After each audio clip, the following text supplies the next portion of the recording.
Suheriantini, calon guru penggerak angkatan 11 dari SN1 Suranadi, Kabupaten Lombok Barat. Pada kesempatan kali ini, saya akan melakukan wawancara dengan kepala sekolah di mana tempat saya bekerja, yaitu di SDN1 Suranadi, dengan Ibu Kepala Sekolah Lasmini SPD SD MPD. Assalamualaikum Ibu. Waalaikumsalam. Bagaimana kabarnya hari ini Bu? Alhamdulillah baik Bu. Ya, terima kasih sebelumnya saya ucapkan karena Ibu bersedia meluangkan waktunya untuk saya wawancara.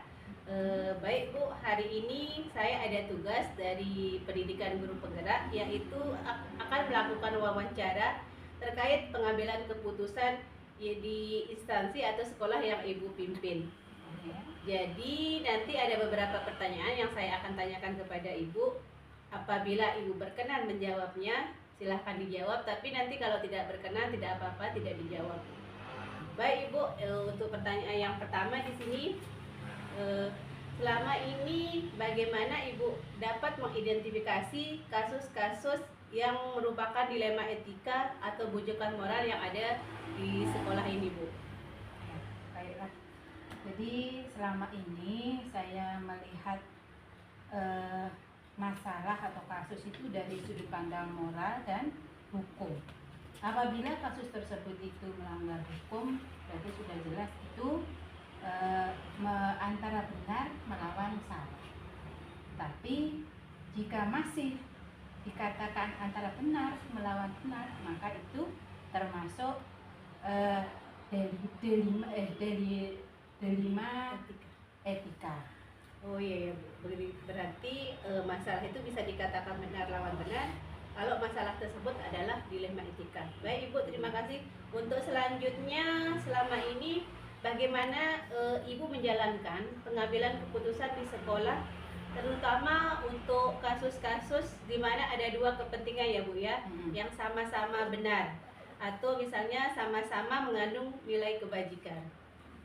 Nah, jadi saya melakukan identifikasi dulu kasus ya dari berbagai sudut pandang, kemudian menimbang secara matang mana yang paling benar dan keputusan itu bisa menguntungkan banyak orang atau tidak merugikan salah satu pihak.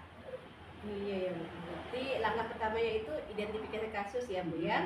Ya baik Bu, untuk selanjutnya dalam kasus ini, langkah-langkah atau prosedur seperti apa yang bisa Ibu lakukan, yang telah Ibu lakukan selama ini? Ya.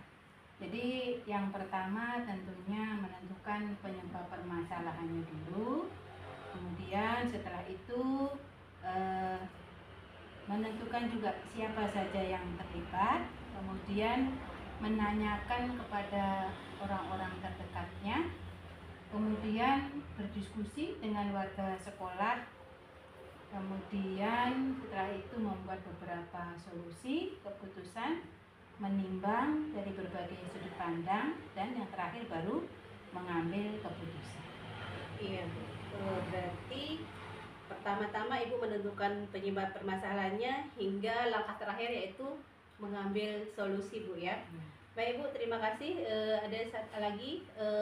Dari sana, hal-hal apa saja yang selama ini Ibu anggap dalam menyelesaikan masalah itu efektif sehingga keputusan yang Ibu ambil dalam kasus-kasus dilema etika itu bisa diselesaikan sama Ibu? Ya. Jadi dalam menyelesaikan suatu kasus itu tentunya dalam menentukan solusi itu harus kita sesuaikan dengan norma yang berlaku serta mengedepankan kepentingan umum sehingga solusi itu bisa bermanfaat untuk orang banyak. Itu langkah atau hal yang Ibu lakukan selama ini ya di sekolah ini Bu. Selanjutnya setelah Ibu lakukan hal-hal yang dianggap efektif ini, selama ini apa tantangan dalam pengambilan keputusan pada kasus-kasus yang Ibu alami di sekolah atau kasus-kasus dilema etika yang ada di sekolah ini Bu? Nah ini, jadi ketika kita mengambil suatu keputusan itu dilemanya, tantangannya itu bagaimana kita harus mengambil keputusan yang terbaik. Baik. Karena keduanya itu merupakan kasus yang sama-sama benar. Jadi dalam mengambil sebuah keputusan itu harus kita tetap mengutamakan hal keputusan kita itu menguntungkan untuk kedua belah pihak. Jadi tidak ada yang dirugikan. Seperti itu. Baik Bu, berarti harus kita sama-sama mengambil keputusan itu berdua. Iya. Tanpa mempertimbangkan kedua belah pihak, jadi supaya tidak ada yang dirugikan. Iya baik Bu. Selanjutnya Bu ya, di sini apakah Ibu memiliki sebuah jadwal tertentu dalam sebuah penyelesaian masalah apabila ada masalah kasus dilema etika yang ada di sekolah, atau apakah langsung begitu ada dilema etika langsung Ibu menyelesaikannya di tempat itu sehingga tidak memerlukan jadwal tersendiri Bu? Ya tergantung kasusnya. Jadi kalau kasusnya itu ringan, artinya bisa langsung saya ambil keputusan. Tapi kalau kasus itu dirasa cukup berat, perlu mempertimbangkan hal-hal yang lain, melibatkan orang lain, tentu saya akan melalui langkah-langkah seperti yang saya sebutkan sebelumnya tadi. Jadi dari verifikasi masalah, kemudian siapa saja yang terlibat. Nah itu jadi kita ikuti langkah-langkahnya seharusnya. Iya Bu, baik, berarti kita harus pilih dulu apakah itu sifat kasusnya emergensi atau bisa diselesaikan belakangan gitu ya. Iya Bu, terima kasih. Selanjutnya dalam Ibu menyelesaikan dilema etika yang ada di sekolah ini, adakah seseorang atau apakah ada faktor-faktor yang selama ini mempermudah atau membantu Ibu dalam pengambilan keputusan tersebut? Ya, tentu saja. Jadi ketika seorang kepala sekolah mau menyelesaikan masalah, khususnya memang kalau masalah itu cukup urgent, cukup penting untuk diselesaikan, tentu kita harus melibatkan warga sekolah atau orang-orang yang dekat dengan orang yang punya kasus ini. Jadi kita bisa analisis dengan orang-orang yang terdekat dari teman kita yang punya kasus ini. Kita menganalisis, mengidentifikasi. Jadi dengan kita mendekati orang-orang terdekatnya, kita bisa tahu ceritanya yang sebenarnya gimana. Gitu kita bisa melihat situasinya dari sisi lain, sehingga warga yang saya libatkan itu bisa membantu saya untuk mengambil keputusan nanti. Oh gitu ya. Berarti setiap ada masalah dilema itu harus kita berkolaborasi ya Bu ya. Kita harus mengikut sertakan semua stakeholder yang ada di sekolah ini. Meskipun Ibu sebagai kepala sekolah tidak bisa mengambil keputusan sendiri Bu ya. Tidak bisa. Iya. Baik Bu, untuk pertanyaan yang terakhir Bu ya. Dari semua hal yang disampaikan dari awal itu, kira-kira pembelajaran apa yang Ibu bisa petik dari pengambilan keputusan dilema etika ini Bu? Ya. Jadi sebagai pimpinan, pelajaran yang dapat diambil itu kita harus bijaksana dalam menganalisis sebuah permasalahan untuk dijadikan pertimbangan dalam menentukan solusi yang tepat dan terbaik. Iya, luar biasa Bu. Berarti kuncinya bijaksana ya Bu sebagai seorang pemimpin. Baik Bu, terima kasih atas waktunya. Mungkin hanya itu yang bisa saya tanyakan kepada Ibu. Terima kasih atas pengalaman Ibu dan terima kasih juga atas waktu yang diberikan kepada saya. Sekali lagi terima kasih Bu. Ya, sama-sama. Assalamualaikum warahmatullahi wabarakatuh. Waalaikumsalam warahmatullahi wabarakatuh.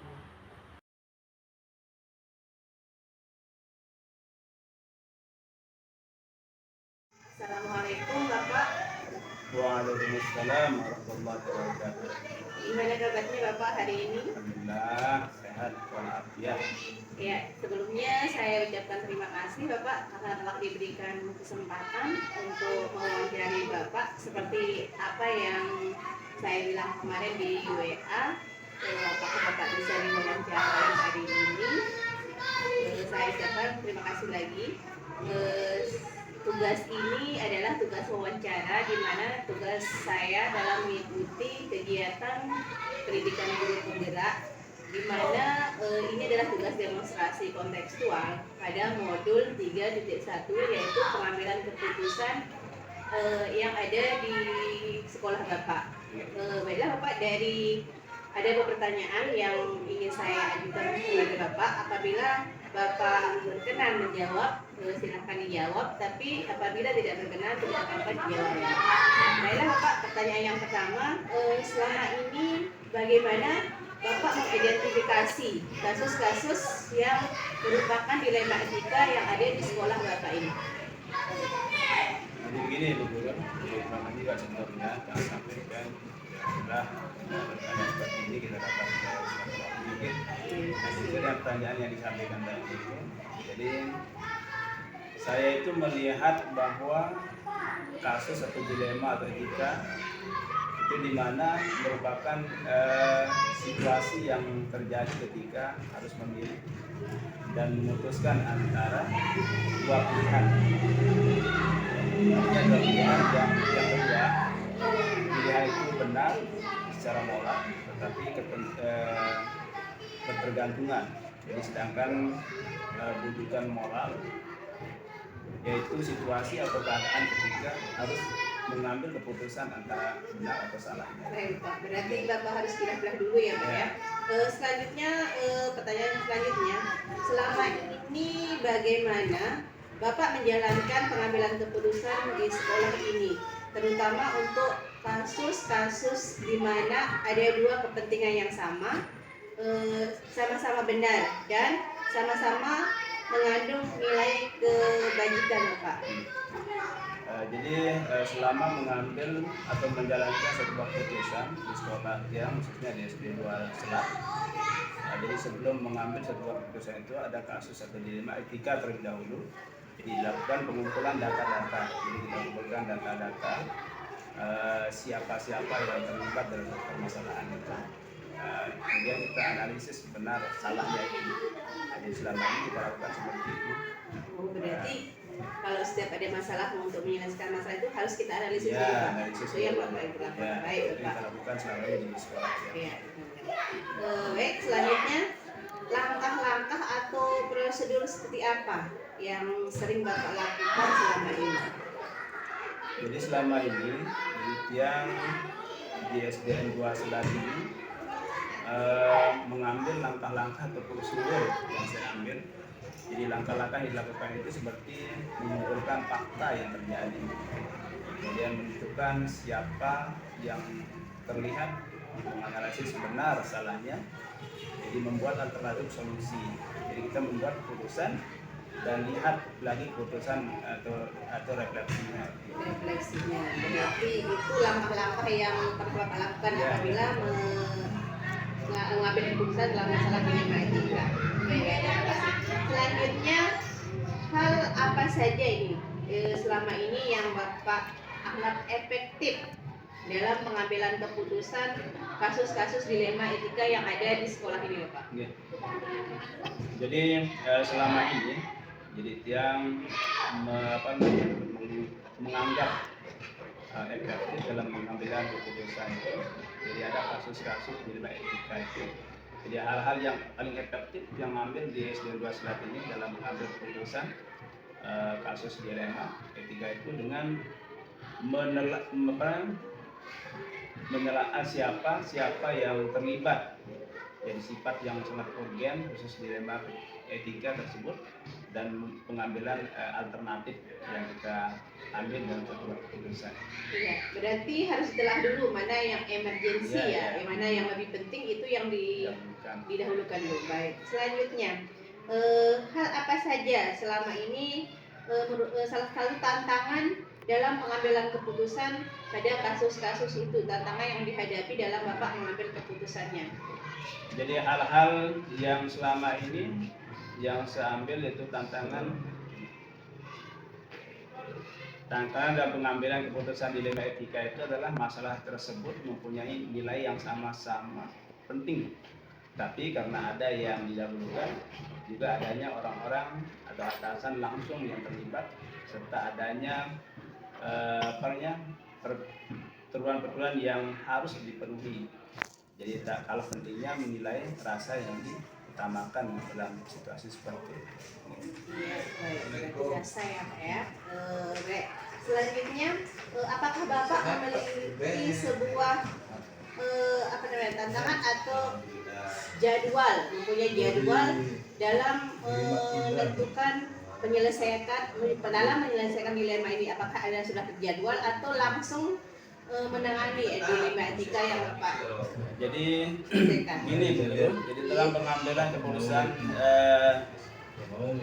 etika, kami tidak punya jadwal khusus, tapi ada tata kelola dengan menganalisis atau mempertimbangkan dengan musyawarah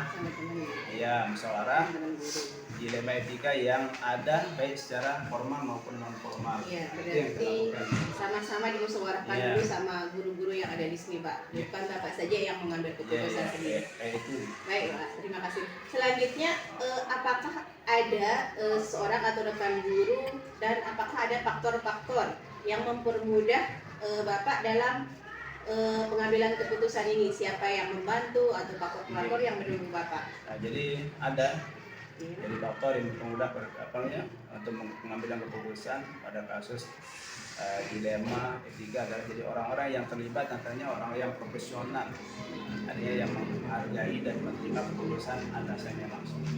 Ya, jadi banyak yang bantu Pak ya. Selanjutnya Pak, yang terakhir ini Pak ya, terima kasih sebelumnya. Dari semua yang telah disampaikan oleh Bapak tadi, pembelajaran apa yang dapat Bapak petik dari pengalaman atau dalam pengalaman pengambilan keputusan dalam menyelesaikan dilema etika selama ini Pak? Jadi pelajaran yang dapat diambil dari pengalaman-pengalaman yang kita temukan khususnya di SDN 2 Selat ini, dari pengambilan keputusan itu pada kasus dilema khususnya etika. Jadi sebelum mengambil keputusan itu harus banyak-banyak menganalisis kasus yang ada. Nah, jadi banyak pertimbangan-pertimbangan. Kemudian setiap keputusan pasti tidak mungkin membuat puas semua pihak yang terlibat. Pasti ada pihak yang tidak puas. Semua yang terlibat pada pengambilan keputusan harus siap menerima sebenarnya. Jadi menghormati serta melaksanakan keputusan yang ditetapkan di sekolah kita. Baik, berarti analisis kasus dulu ya, baru mempertimbangkan dan menghormati serta melaksanakan keputusan yang telah diambil. Itu yang Bapak dapat ambil petik. Baik Bapak, mungkin hanya itu pertanyaan dari saya. Terima kasih sebelumnya telah meluangkan waktunya. Sekali lagi terima kasih Bapak. Assalamualaikum Bapak.